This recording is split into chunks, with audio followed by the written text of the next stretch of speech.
모든 수행은 현재에 나가 중생이라는 전제에서 시작한다. 번뇌망상이 그치질 않고 그렇다고 지혜가 출중한 것도 아니니 중생임에 틀림없다. 중생이 살아가는 삶, 우여곡절이 많겠지만 결국엔 병들어 죽고 마는 허망한 것이다. 그래서 고해를 일찌감치 절감하는 사람들은 영생과 열반에 초점을 맞춘다.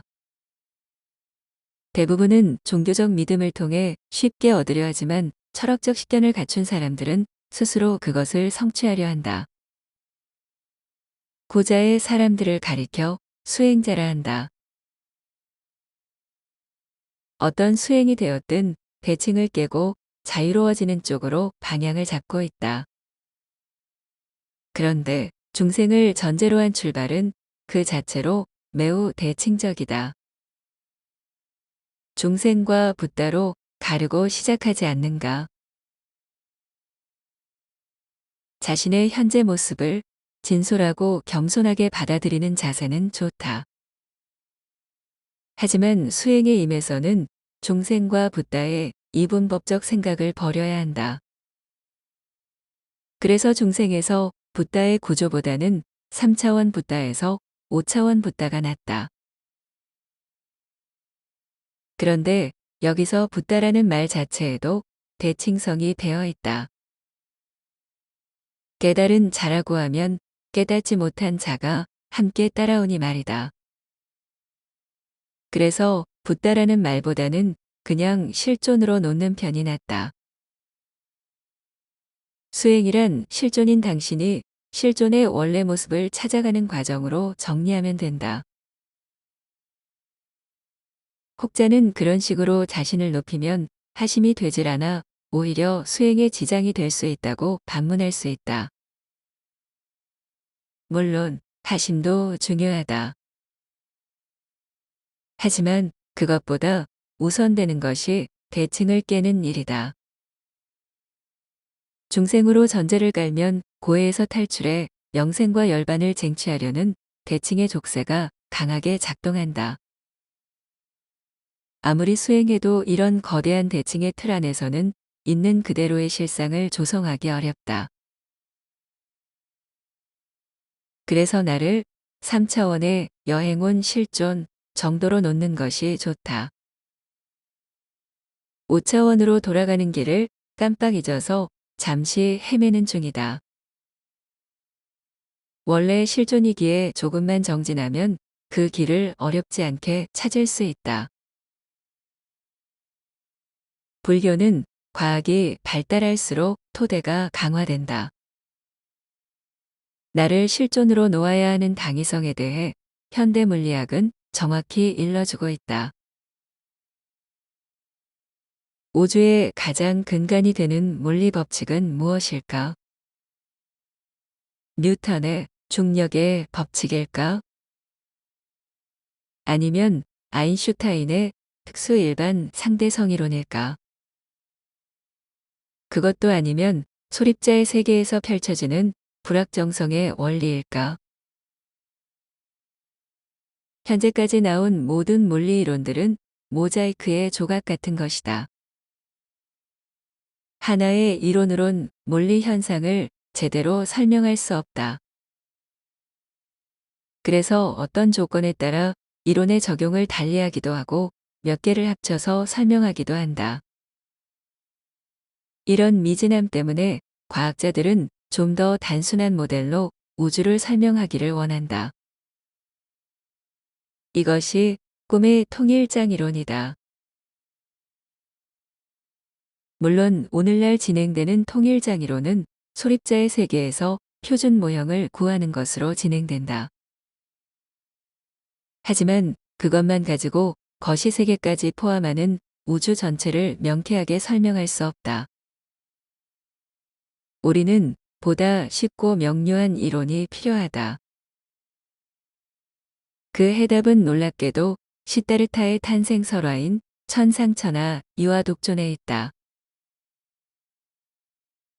시다르타는 태어나자마자 곧바로 7걸음을 걷고서 오른손으로 하늘을 가리키고 왼손으로 땅을 가리키며 온 우주에 오직 나만이 존귀하도다라고 말했다고 한다. 물론 후대의 사람들이 꾸며낸 얘기지만 여기엔 우주의 모든 물리법칙을 설명할 수 있는 놀라운 공식이 숨어 있다. 그것을 단적으로 말하면 관찰자 절대 보존의 법칙이다. 우주 삼라만상은 관찰자 단 한 명만을 위해 존재한다. 이것이 양자역학을 선두로 한 현대 물리학의 총체적 결론이다. 물론 과학자들은 깨달음이 없기에 이런 결론을 내리지 못한다. 당신이 버스에 탔다. 그러면 온 우주는 당신의 시간을 기준으로 두고 어떻게 모든 것들의 시간을 빠르게 가도록 왜곡시킨다. 당신이 등산을 해서 봉우리에 올랐다. 역시 당신을 위해 온 우주는 시간을 느리게 가도록 왜곡시킨다. 당신이 움직이는 시시각각 당신만을 위해 우주는 시간을 조정한다. 이해가 쉽게 가지 않는가? 그렇다면 당신이 블랙홀 속으로 들어가서 차 한 잔을 마셔보자. 당신이 5초 정도 걸려 찻잔에 손을 댔다. 그리고 블랙홀 밖의 세상을 보았다. 단 5초가 지났을 뿐인데 밖의 세상은 5만 년이나 지나버렸다. 당신이 다시 10초 정도 걸려 찬물을 입속에 흘렸는데 밖의 세상은 무려 10만 년이나 흘러버렸다. 당신을 위해 외부의 시간을 왜곡시킨 것이다. 그렇다면 블랙홀 밖에 A라는 사람이 있다. 그 사람이 당신을 보았다.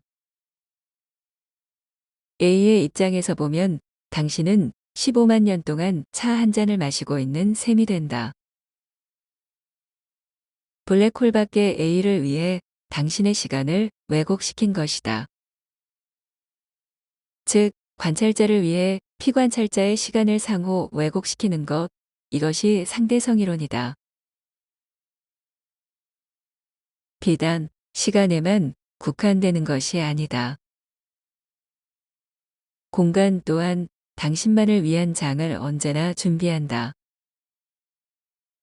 일반 상대성 이론에 따르면 태양 주변을 지나는 빛은 휘어진다. 태양의 높은 질량에 의해 공간이 구부러진 데 따른 현상이다. 그런데 만일 당신이 그 빛에 타고 있다면 빛은 절대 휘어지지 않는다. 당신이 위치한 공간은 일모의 변화도 없이 그대로이고 대신 태양 주변의 공간을 심하게 일그러뜨린다. 웜홀도 마찬가지이다. 당신이 로켓을 타고 웜홀로 들어간다면 평소와 다름없는 공간을 통과하게 된다. 하지만 로켓 밖의 풍광은 다르다. 당신을 위해 우주 전체의 시공간을 괴상망측할 정도로 접어 왜곡시키게 된다. 물론 외부의 관찰자 A가 보면 웜홀을 통과하는 당신의 시공간이 뒤틀릴 것이다. 양자도약과 같은 순간이동을 하면 어떨까? 당신이 지구에서 순식간에 안드로메다로 이동해도 당신의 시공간은 왜곡되지 않는다. 오로지 지구에서 안드로메다에 이르는 시공간이 찰나의 전멸을 하며 당신의 순간 이동을 떠받친다. 소립자의 세계 또한 마찬가지이다. 당신이 관찰하지 않으면 상태 중첩의 상태로 대기한다. 그 유명한 생사가 공존하는 슈레딩거의 고양이가 그런 사례이다. 당신이 관찰해야만 생과 사 가운데 어느 하나로 선택한다. 왜? 바로 당신이 관찰하기에 보기 좋으라는 단순한 이유 때문이다. 뉴턴으로 대표되는 기계론적 우주론은 시공을 포함하여 만물에 똑같이 적용되는 모델이다. 하지만 그것은 상대성 이론과 불확정성의 원리가 나오면서 깨졌다. 물리법칙은 한 사람 한 사람에게 각기 다르게 적용된다. 단 한 사람만을 위해 시공이 맞춰진 모델이다. 당신은 그저 별 볼 일 없는 중생일 뿐인데 왜 온 우주가 당신의 일거일동에 반응할까? 바로 당신 자체가 우주이며 실존이기 때문이다.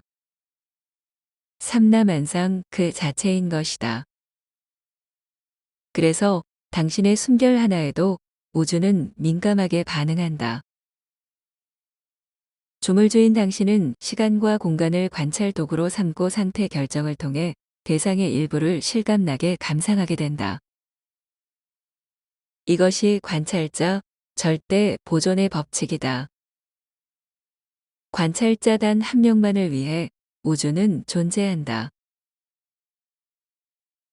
그러면 혹자는 이렇게 반문할 수 있을 것이다. 관찰자의 수만큼 우주가 존재하는 것이 아니냐고 말이다.